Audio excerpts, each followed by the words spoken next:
ஓம் ஹ்ரீம் பைரவி க்லாம் ஹ்ரீம் ஸ்வாஹா. வணக்கம்.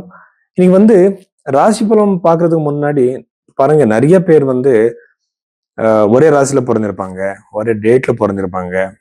எல்லாருக்குமே ஒரே மாதிரி இருக்காது. எதுக்குன்னா, நீங்க பிறந்திருக்கிற டேட்டு டைம் தப்பா இருக்கலாம். அப்போ நாம கை ரேகையை வச்சு ரெண்டுமே மேட்ச் பண்ணி தான் பார்க்கணும். இப்போ உங்களுக்கு கஜகேசரி யோகம் இருக்குன்னு பாருங்க. அதுக்கப்புறம் மாளவி யோகம் இருக்கலாம், பத்ர யோகம் இருக்கலாம். அது கையில ரிஃப்ளெக்ட் ஆகிருக்கா? அது ரொம்ப ரொம்ப இம்பார்ட்டன்ட்.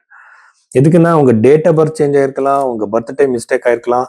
ஆனா கை ரேகை மிஸ்டேக் ஆகுது. அது பாக்குறதுக்கு நாடி ஜோதிடம் இருக்கு, வெஸ்டர்ன் பாமிஸ்ட்ரி இருக்கு, இந்தியன் பாமிஸ்ட்ரி இருக்கு, சைனீஸ் பாமிஸ்ட்ரி இருக்கு. எல்லாமே என்கிட்ட ஒரு மோர் தென் 10,000 ஹேண்ட்ஸ் போட்டோஸ் இருக்கு. ஸோ நான் இந்த ஜாதகம் கைரேகை ரெண்டுமே நான் ரிசர்ச் பண்ணிட்டு இருக்கேன் இப்போ.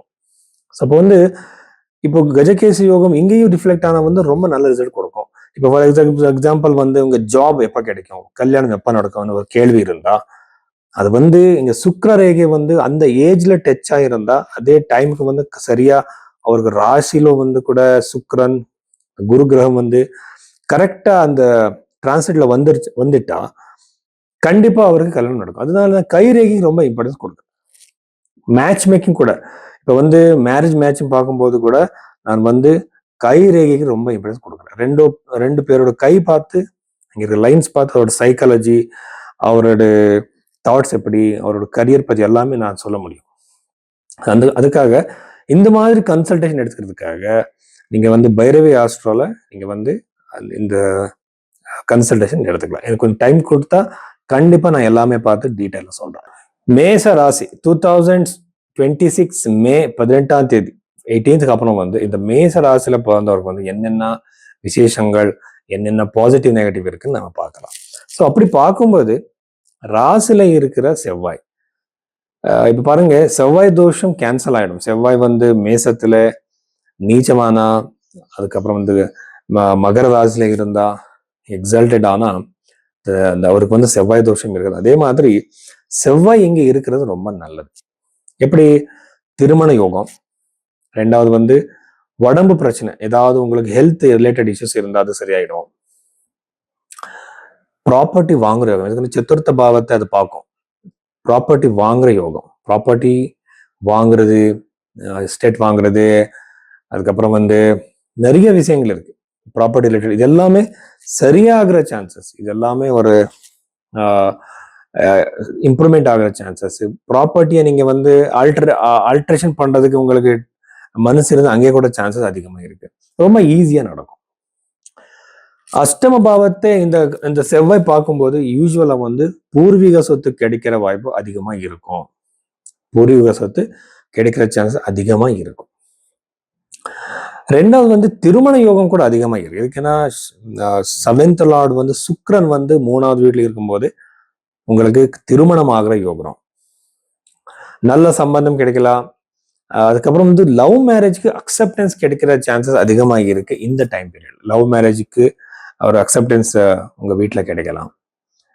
மேரிட்டல் டிஸ்பியூட்ஸ் இருந்தா திருமண வாழ்க்கையில அது சரியாகிற சான்சஸ் இருக்கு.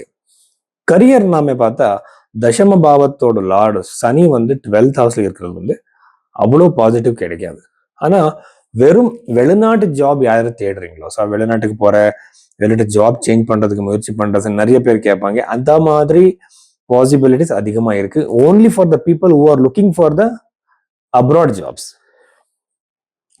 ஆனா யூஸ்வலா ஜாப் பார்க்கும்போது இடம் சேஞ்ச் ஆகிற சான்சஸ் யார் ட்ரை பண்றீங்க, இப்போ டிரான்ஸ்ஃபருக்கு ட்ரை பண்ணுவாங்க. அந்த டிரான்ஸ்ஃபர் ஆகிற சான்சஸ் அதிகமா இருக்கு இந்த மேசராசில பிறந்தவருக்கு. ஆனா புது ஜாப் கிடைக்கிறது, இன்டர்வியூஸ்ல சக்சஸ், இதெல்லாம் ரொம்ப கம்மியா இருக்கும். சரிங்களா? இன்னொரு விஷயம் என்னன்னா, 2வது வீட்டுல இருக்கிற கிரகங்கள் நாம பார்த்தா 5th லார்ட் இன் த 2nd ஹவுஸ், 4th லார்ட் இன் த 2nd ஹவுஸ், அதுக்கப்புறம் 6th லார்ட் இன் த 2nd ஹவுஸ். இது எல்லாமே பணத்துக்கு சம்பந்தப்பட்ட பிரச்சனை. கடன் பிரச்சனையா இருந்தா கண்டிப்பா ஜாகிரதை இருங்க. அது லேட் ஆயிடும். அந்த கடன் பிரச்சனை வெளியே வர்றதுக்கு ரொம்ப லேட் ஆயிடும். இன்னொரு விஷயம் என்னன்னா, இந்த ஃபைனான்சியல் இஷ்யூஸ் அதிகமாகிடும். எனக்கு இந்த ஃபைனான்சியல் பிரச்சனை இருக்கு சார், எனக்கு கொஞ்சம் பாருங்க கேட்பாங்க. அவருக்கு ஃபைனான்சியலா நிறைய பிரச்சனைகள் வர்றதுக்கு சான்ஸ் இருக்கு. லீகல் இஷ்யூஸ், செக் பவுன்ஸ் மாதிரி இந்த லீகல் இஷ்யூஸ் இது எல்லாமே நிறைய இருக்கு. ஜாகிரதையா இருங்க. இன்னொரு விஷயம் என்னன்னா, யார் யாருக்கு வந்து வந்து இப்போ இந்த வெஹிக்கிள் பர்ச்சேஸுக்கு ரொம்ப நல்லாவே இருக்கு. அதுக்கு பிரச்சனை ஒன்றும் இல்லை. உங்களோட கம்யூனிகேஷனாலே நிறைய பிரச்சனைகள் வர வாய்ப்பு இருக்கு. ஸோ நீங்க என்னமோ பேசுவீங்க நல்லதுக்காக, அது வந்து உங்க ஆயுதமா அவர் யூஸ் பண்ணுவாங்க உங்க மேல. நீங்க ஒர்க் பண்ற இடத்துல வந்து நிறைய இஷ்யூஸ்கள் வர சான்சஸ் கொலீக்ஸ்ல இருந்து நிறைய இருக்கு. இந்த பஞ்சம பாவத்தை நம்ம பார்த்தா அந்த கேது யூஸ்வலா வந்து ஸ்டூடெண்ட்ஸ்க்கு இது நல்லது கிடையாது. ஸ்டூடெண்ட்ஸுக்கு வந்து அதிகமா ஒரு கான்சென்ட்ரேஷன் இஷ்யூஸ், அந்த கான்சென்ட்ரேஷன் இருக்காது, ஸ்கோர் நீங்க நினைக்கிற அளவுக்கு வராது.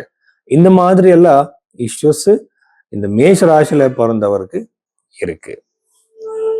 ஸோ அதுக்கப்புறம் வந்து சந்தான யோகம் கூட கம்மியாயிடும். சந்தான யோகம் சார் நிறைய இது பண்றோம், மெடிக்கேஷன் எடுத்துக்கிறோம், யூஸ் ஆகலைன்னு கேட்பாங்க.